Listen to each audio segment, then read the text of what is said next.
NPC can have their own 10 objectives as well. So, I might say, NPC 1 might say, go talk to NPC 2. When I get to NPC 2, he might say, go talk to NPC 3. I go talk to NPC 3.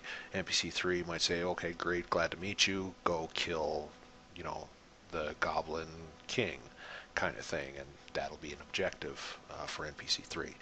And each NPC can have 10 objectives. So that's how that works. And I can have up to 5 NPCs in a quest. So here's the 5th NPC. Because I've only have one in this quest, I just click next all the way through until I get to the quest rewards page.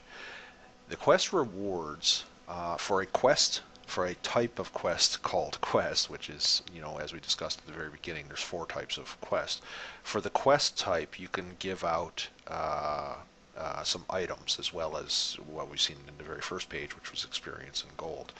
A quest giver or a quest or reward can be an item as well.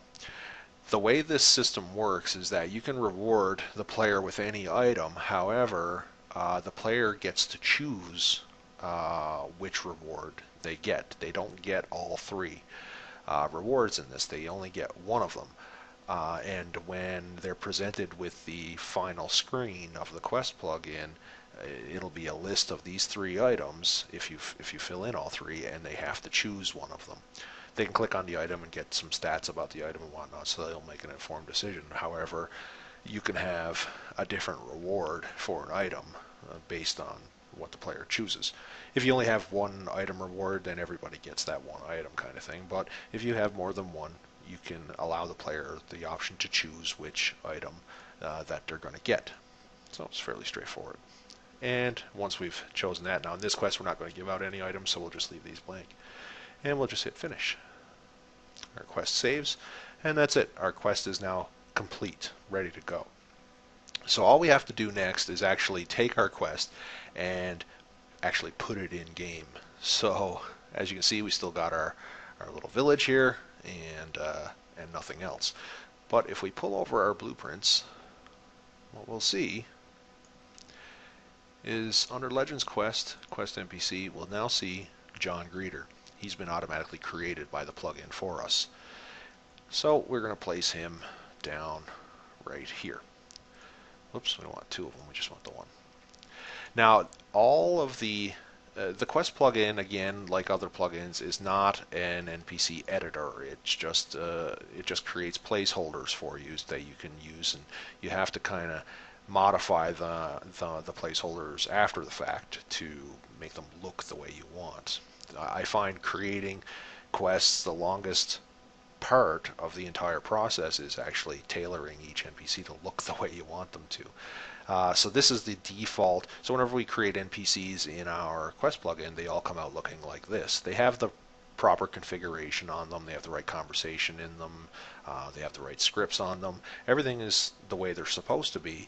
However, they just look like this. So you're going to want to modify each NPC after the plugin creates them for you, or if you've already got them created and you just use existing, you don't have to do that. But in this example, I'm just going to leave him like that. I don't really, for demonstration purposes, I don't really care what he looks like.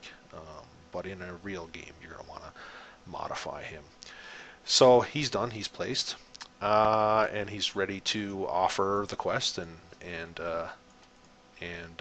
hand me some experience after I'm done. If I'm using a spawning system, of course, I'll want to spawn this guy. So I could use the Legend Spawn plugin right now, but for simplicity, I'm not going to do that right now. So that's him. Now, we've placed our NPCs. The next part we have to deal with is the objectives that he's asked us to perform. So he's asked us to explore 6 places. Now, if we look under triggers, we'll see that there have been 6 triggers created for us. All we have to do is lay these triggers down in the appropriate locations. So let's do that. We'll start with the top, and we'll start with the docks. So we want the player to actually explore the docks, which are over here. And all we have to do is lay this trigger down here. So when the player comes down here, there we go, they'll visit the docks. And that's it. The next one is the Wizard Tower. I want the player to explore the Wizard Tower. So where is our... Oh, there it is. There's our Wizard Tower. So when the player approaches our Wizard Tower, we'll just throw a trigger down here, kind of thing, like that. And there's our trigger for our Wizard Tower. Our Great Statue, which I believe is over here.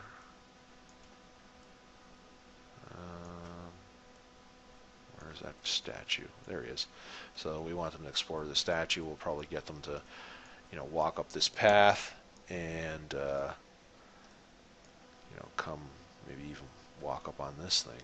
So we'll just put our trigger right here, like so.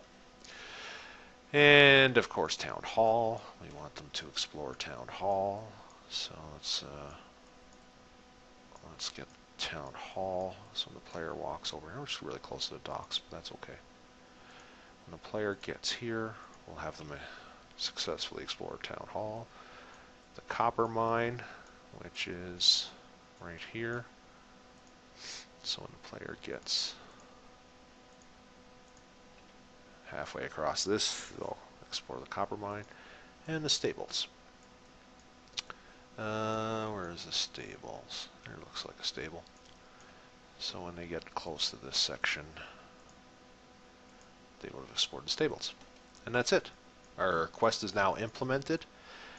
We want to compile all of our scripts and save and load it up in NWNX and try it out. That's as simple as it gets. Of course, each objective that we put in here is going to have something different. When we select the objective of explore an area, it'll create a trigger for us. However, if we created an objective of kill a creature, it's going to create a creature for us. If we're supposed to loot a placeable object for an item, it'll create a placeable object for us. So each objective, each part of our quest, each piece, which will typically be the NPCs and the objects, the objectives that we've asked, are going to have a component that we're going to want to place in game somewhere. So you want to make sure you place them all in the appropriate locations for your area. So we're ready to test this out. So we're just going to compile all scripts and save the module and load it up in NWNX and show you how it looks.